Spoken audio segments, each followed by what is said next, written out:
All right, guys, this is section 10.7, the very last part of chapter 10. We're going to be exploring a new number system, which is called complex numbers. So, some of you have seen them, some of you haven't. These are also called imaginary. All right, but this has all the numbers in it. So it's got all the real number system. What are the real numbers? Just anything that you can think of. You know, you've got your natural numbers, 1, 2, 3, 4, 5. You get your whole numbers, including 0. You've got your integers, including all the negatives. You've got your rationals and irrationals. Those are all your fractional stuff. And all of that makes up the real number system. And then if we want to add on top of that, we add to the group, and we have the complex number system. Okay, so if you wanted to draw a big circle, this is all the complex numbers. The real number systems does sit inside of here. The real numbers. Okay, so every real number is a complex number. All right. Well, what does a complex number look like? Well, they look like this. That's the standard form of a complex number or an imaginary number. So this is your standard form. So whenever these are always going to ask you for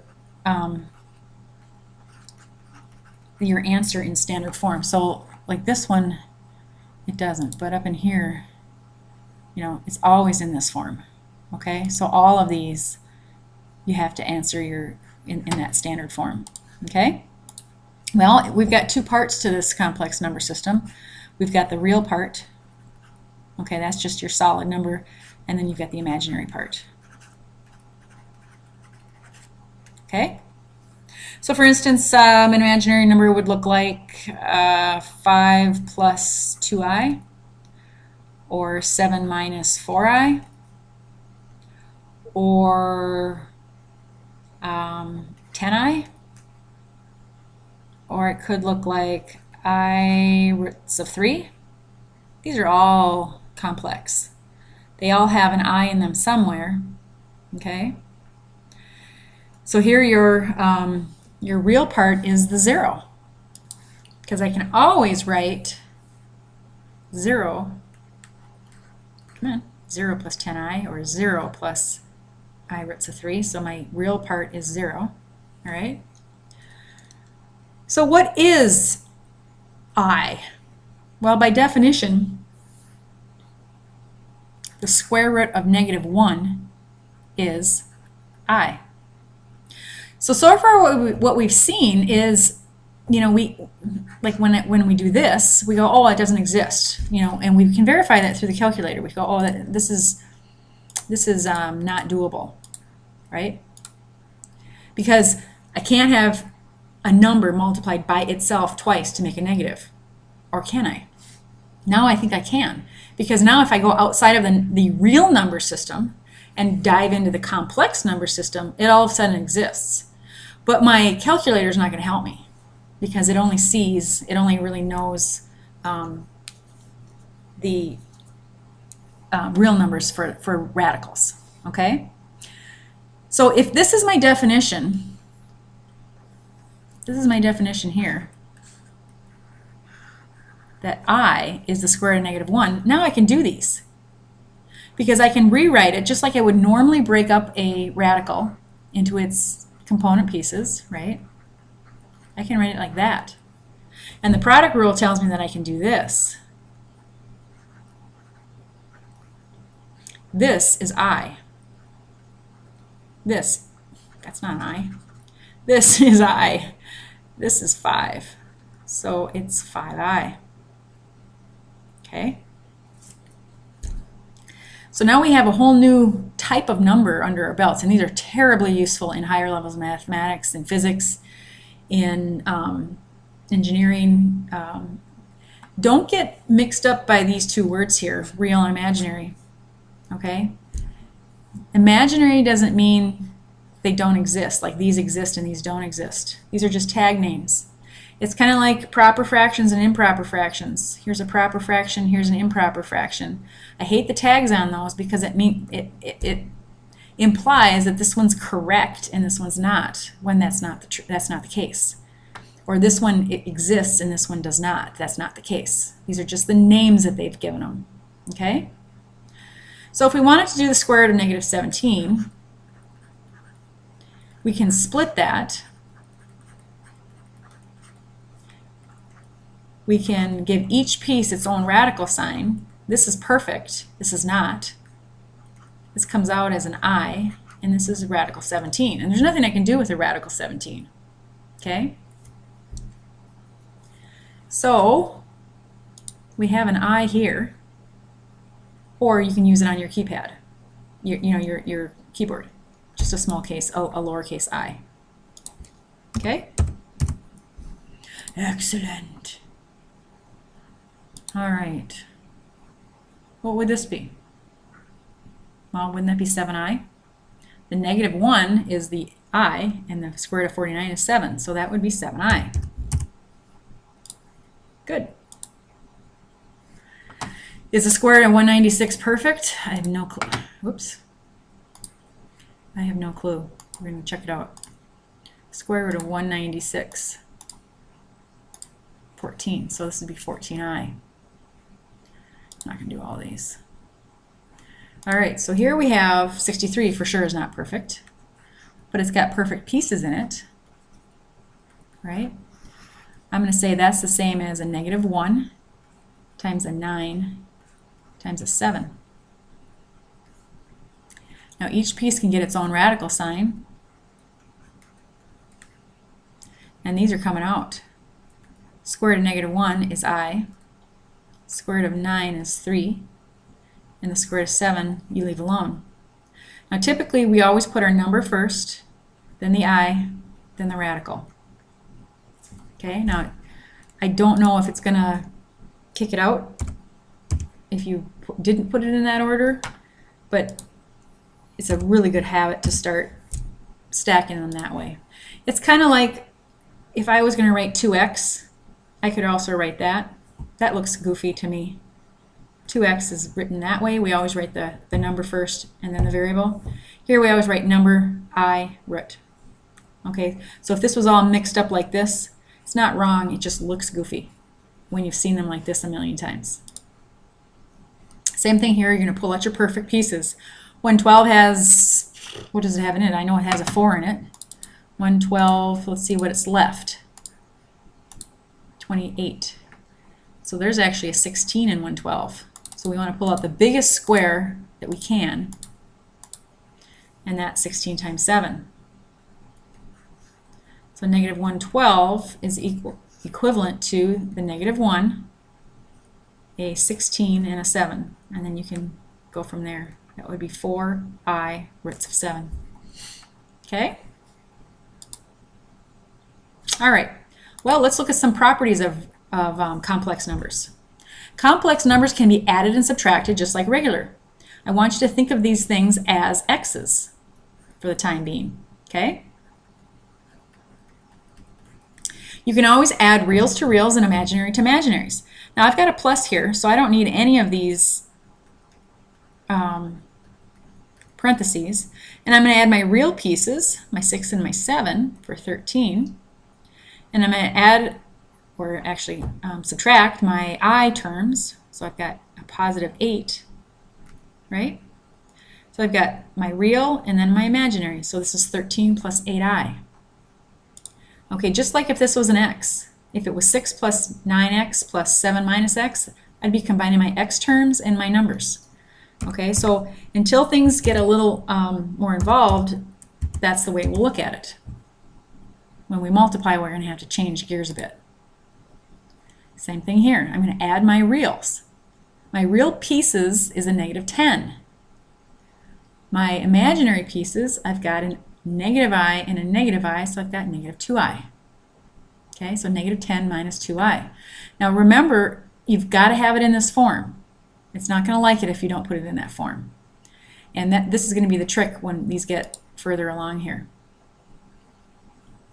All right, this is the same thing. We've got 2i plus a negative 9 plus 7i. So you're going to add your imaginary pieces. You've got 9i. So you've got negative 9. You have nothing to combine your negative 9 with because that's the only real piece of it. and then you've got 9i behind it. Okay? Subtraction. Well, let's just pretend those were x's. What would I have to keep in mind? Well, when I'm subtracting a polynomial in the back, it's like a -1 that gets distributed to all things. So the parentheses can come off of this, and then we change signs. This becomes a -5, and this becomes a -3i, just like if it was an x. Now I proceed. What do I have here? I've got a +3 and a -5. That makes a -2. And then I've got a -1i, a -3i for -4i. Bing, bada, boom, done, right? So be careful with subtraction. You're not just subtracting the 5, you're subtracting both terms. Okay? Same thing.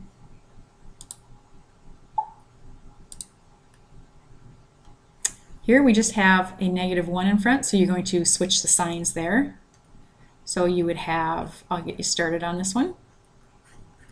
12 minus 4i, you really have a -1 that switches signs, and then you can go from there. So we have the I minus a 12 plus 4i, right? -1 times -4. You can still multiply your coefficients and then just drag that with. Okay, now you're going to combine your I terms. So we have a -12 plus 5i. 1i and 4i is 5i. Just like we'd be adding x's. Okay. This looks suspiciously like a FOIL problem. That's because it is. Binomial times binomial is always FOILing. Okay? Let me show you something over here though. That's true, correct? The square root of -1 is I. If I were to square this side, then I have to square this side. And the square root of a square is itself. So there's another identity. So we have that the square root of -1 is equal to I, but we also have that I squared is -1. Okay, so we're going to use both of these. Okay, all I've done is I've just squared both sides to turn it into that. And I'm going to come back and I'm going to do something further with it for the back part of this section. Okay, with that in mind, I'm going to start FOILing. 27. Remember, I'm going to multiply coefficient times coefficient. 3 times -8 is -24i. And I've got a 45i. And my last is 5, that's positive, times -8 is -40. And then I've got I times I for I squared. Just like x times x would be x squared. I've got 2 of them. Now I'm going to clean this up. Remember, I have to have it in this form. It doesn't look anything like that. I've got a square, I've got too many i's, I've got a mess. So first of all, what I'm going to do is I'm going to combine those. So I've got 27 plus, what do we have here? We have 1i, 21i, right? Like I said, I don't know what my problem is. I can't subtract. I just want to check that because it's probably right, but I always doubt myself. Minus 40i squared. Now I'm going to go to this identity right there. That I squared is -1. Well, I've got an I squared. I'll turn that into a -1 because that's what it is. I've got a -40 and then I've got the -1. So I've got 27 plus 21i. I've got a -40 times a -1, which is a positive 40. Now these two can be combined for 67 and 21i. Nice! Now it's in that form, right? Should we try it? 67 plus 21i. Excellent. All right? It's not going to like it. In this form, in that form, in that form, it's not finished. This is the proper form. Your A is the 67 and your B is the 21. So FOILing comes pretty standard, so does distribution. This is just a distribution problem. It's just straight multiplication, right? 4 times 9 is 36. 4 times a negative 3 is a negative 12i. Done. Okay, this doesn't have to be a plus, it can be a minus. So here we have 36 minus 12i. Good job. Okay, FOIL. Same thing. I'm not going to do this one for you. It's exactly the same. FOIL. Multiply. This one's, it looks like it's so much easier, and when you do harder problems and then come back to an easier one, then you doubt yourself. This is just two things multiplied. This is negative 7 times 5 is a negative 35. Whoops. I should do it down here. What am I doing up there? I don't know. Okay, I can multiply that for a negative 35. I can multiply my i's for I squared. Remember what I squared is? It's a negative 1. So this becomes a positive 35. Okay, let me try that one. Good job. Okay, this one you're just going to have to expand. All right, just like you normally would. If I've got 2 of them, I've got 2 of them. FOIL. Okay. Every time that you have this I squared business going on like this, you're going to have to turn that into a negative 1 and then combine that with your, it turns an imaginary piece into a real piece. And then you can combine your reals. Same thing. FOIL, FOIL, FOIL. Practice makes perfect. This is distribution. It's a little different just because we've got the I part first, but that's okay. Really nothing going on there. That's that weird. Try to do some of these for you. 4i negative 2 plus 3i. This is distribution, so that's negative 8i. This is a 12i squared. All right.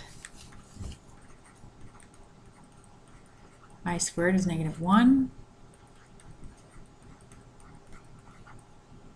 Let's just see. I just want to see if it'll take it backwards. Really, I should be putting in negative 12 minus 8i, but I'm just going to try it. Let's see. Oh, it takes it. All right. Because addition is commutative, because 2 plus 3 is 3 plus 2. But still, this, to me, again, just because I've been in mathematics for so long, this just looks funny to me. I mean, I would certainly, these are equivalent, but it's like the x2 and the 2x thing. Again, it's just kind of weird. All right. Okay. So far what we have is we have multiplication, we have foiling, we have adding, subtracting, and, you know, really nothing's changed. So now let's look at some powers of powers. Okay. I want to simplify I to the 35th power. Well, let's go back to my identities. I've got that the square root of negative 1 is I. When I squared both sides, I got negative 1 is equal to I squared. Let's square both sides again. All right, I'm going to go down here so I can just make the mess down here. I squared squared. Well, what is squared? What is negative 1 squared? It's 1. Powers raised to another power is multiplication. So this becomes I to the 4th. So there's your third identity right there. Whoops. I is equal to 1 is, what is my problem? 1 is equal to I to the 4th. So there's your third identity that we can use. Now let's just remind ourselves about powers of powers and multiplication. Remember that if I take a power raised to another power, that's multiplying. And if I take two things and multiply them, that's adding. I'm going to use all of this in combination with that. So I'm going to be using this identity and these two. Okay? So I look at what I've got here. I've got an I to the 35th power. Now this is kind of, you got to use some logic skills here. I know that 1 is a really nice number to multiply because it doesn't change anything. You can just pull them out of there. So how many groups of I to the 4th do I have in a 35? Well, the closest number that I can get to is 32. I have at least 8 groups of I to the 4ths, right? Because 8 times 4 is 32. So I'm going to rewrite this using these rules here. I'm going to rewrite it as I to the 4th power raised to the 8th power. What is that? Well, using this, it should be I to the 32nd power, right? Well, how many more do I need? Well, if I took 32 of them out of here, how many are left? Well, 3. So now I'm using this rule. So this is 32 plus 3 still gives me 35. I'm just rewriting it. Okay? I always want to take out multiples of 4, as many as I can get, and then see what's left. Well, what is I to the 4th? I to the 4th is 1. So I to the 4th to the 8th is really just 1 to the 8th. What is 1 to the 8th? 1. What is 1 times anything? Itself. See how it just wipes that this whole thing is gone.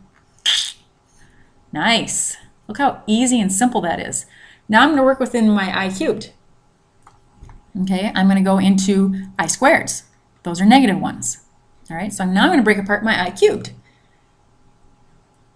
That's the same thing as I squared times I, right? Because this is 1. I'm using this rule here, 2 plus 1 is 3. I squared from here is negative 1, right? And I have I. So this becomes a negative I. So I to the 35th power is the same as negative I. Should we try that? Did you follow that? You might not have. You might have to replay that, and then we're going to do more here. Okay? There's a bunch of them in here. These are called powers of i's. All right? Okay, let's try another one. Once you see a few of these done, then you'll kind of catch on. I really like these. I'm using all these rules here, though. All right. Now I've got I to the 33rd power. How many groups of 4 can I get out of 33? Again, the closest I can get is 32, right? I can get 8 groups of 4. So again, I've got 32 of them written that way because powers of powers is multiplication.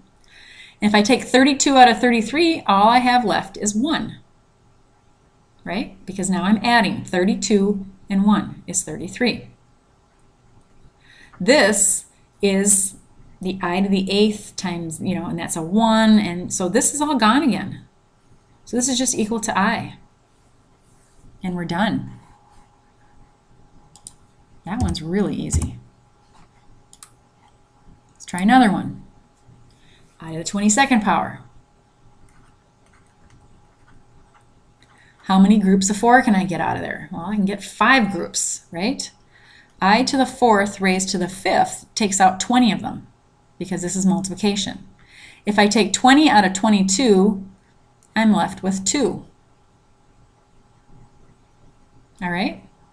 I to the 4th is 1. 1 to the 5th power is 1. 1 times anything is itself. So all I've left is I squared. What is I squared? It's negative 1.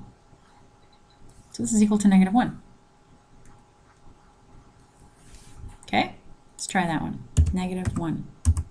Nice. And one more. I to the 52nd power.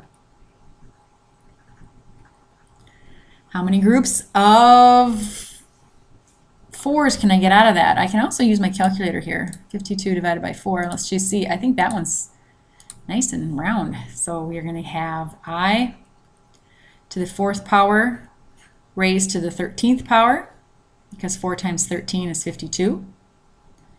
I to the 4th is 1. 1 to the 13th power is 1.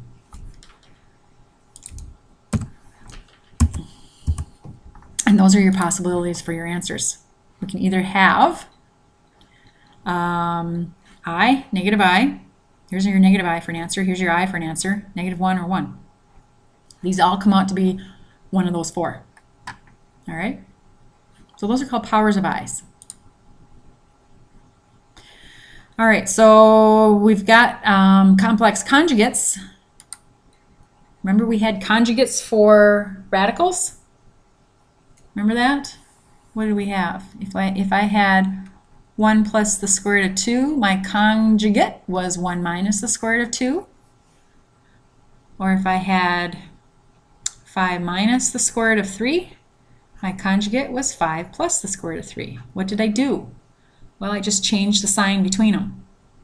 Everything else stayed the same. Those are conjugates. Conjugates. Complex conjugates work exactly the same. If I have 2 plus 5i, my conjugate is 2 minus 5i. Okay, I'm just switching the sign. And these are called complex conjugates because we're in the complex arena. But otherwise, you know, nothing different. And again, we're going to use these to our advantage. All right, so if I would have, just as an example, 7 minus 2i, my conjugate is 7 plus 2i. Okay, so again, I'm just switching these signs there. All right, why would I need that? Well, remember, what did the radical conjugate do for us? Why did I need this? Well, if you remember, we had, let's say we had the square root of 7 over 1 plus the square root of 2, right? And remember we said we couldn't have a radical in the denominator? And so we multiplied this whole thing by the complex, by the radical's conjugate, top and bottom, right? Then we FOILed, and what it did was it removed the radical sign from the denominator and threw it up on top. Well, the same thing here. I can't have, I mean, look at, we have to have a plus bi. The I has to be on the numerator. Can't be in the denominator. That's a problem. This is not in that form. So the complex conjugate is going to help us to do that. So we're going to, again, we're going to multiply through by the conjugate, and we'll see what it does for us. Remember, this right here is a form of 1. Anything divided by itself is 1. And 1 times anything's itself. So I haven't changed the value, I've just changed the form. Okay? So if I want to multiply through by the conjugate, I'm just changing the sign, but I have to do the same to the top, because then this piece of it here is 1. Okay? Now I'm distributing on the top. That's why we did all that stuff beforehand, so that we can use it now. Okay? 4 times 5 is 20. 4 times a negative I is negative 4i. Now I'm going to FOIL on the bottom. I've got 25. My outside pieces, we've got a negative 5i. Inside, we have a positive 5i. Will that always happen? Yes. These middle terms will always drop because I've got 1 plus and 1 minus. And my last term, I've got a positive I times a negative I, which is a negative I squared, right? So now we're just cleaning up. We're going to leave that alone for now. These are canceling. So I have 25 minus, what is I squared? What is I squared? Where do we have that? Negative 1. Okay, I squared is negative 1. You'll start to memorize these things. Remember, we're subtracting a negative 1. All right. So now what do we have? We have on the top 20 minus 4i. And underneath we have 25 minus the negative is like plus, so we have 26 underneath there. Okay? This still is not in the a plus bi form. We have a denominator there that we can't have. Okay, so what we're going to do now is we're going to split this. Okay? I'm using the rule that says a plus b over c is equal to a over c plus b over c. Now this rule here says that I can't have this whole thing underneath a fraction, but the a and the b can be fractional. Okay, it doesn't say anything about that. So now I'm going to have 20/26 minus 4/26 I. So now it's closer to the A plus BI form, because now my A is 20/26 and my B is 4/26. Now you can use your calculator to reduce these down, okay, if you're feeling quite lazy like I am. We should be experts at this by now, so we've got 10/13. 10/13 minus, and we can do it again, 4 divided by 26, and we can do math, enter, enter. 2/13. Those would be pretty easy to do in your head.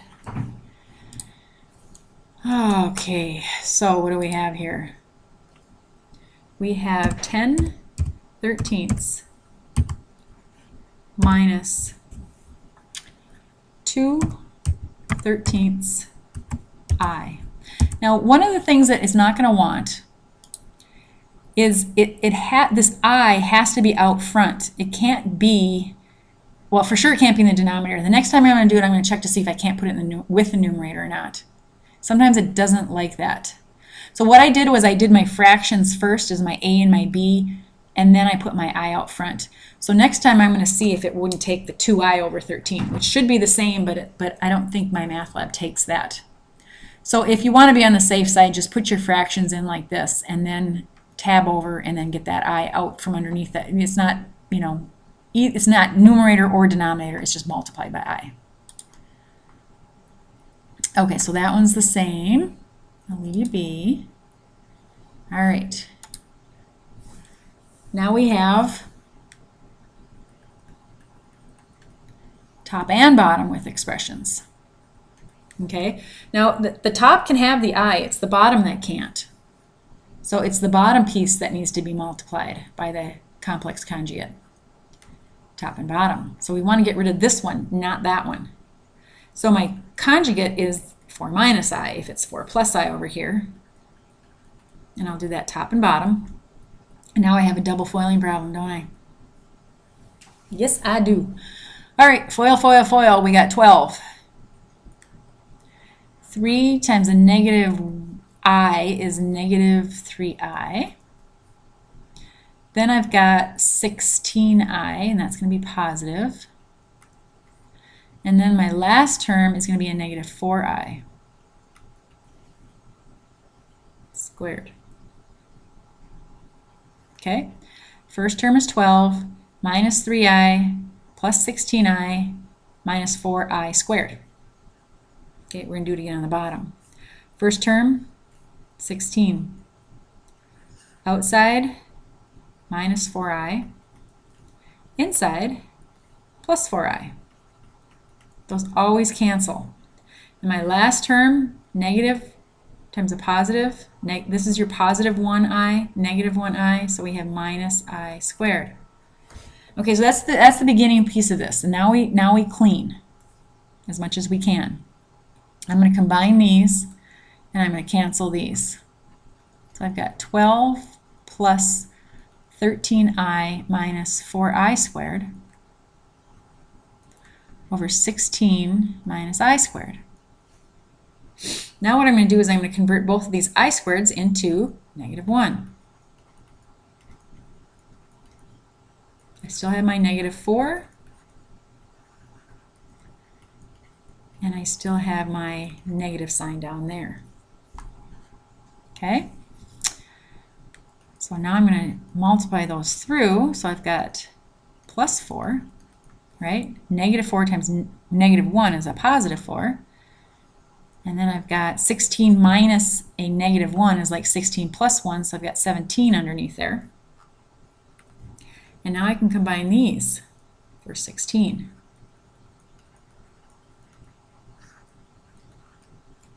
Whew! Now I split.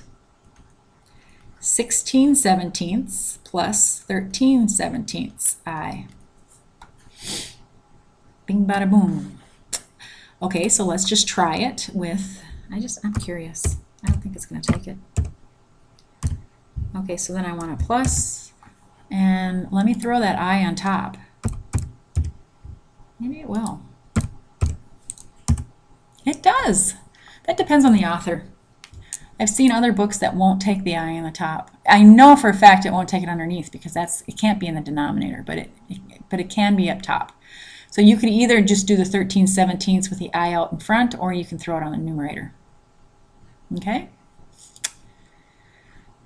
And these are all the same. So I'm gonna,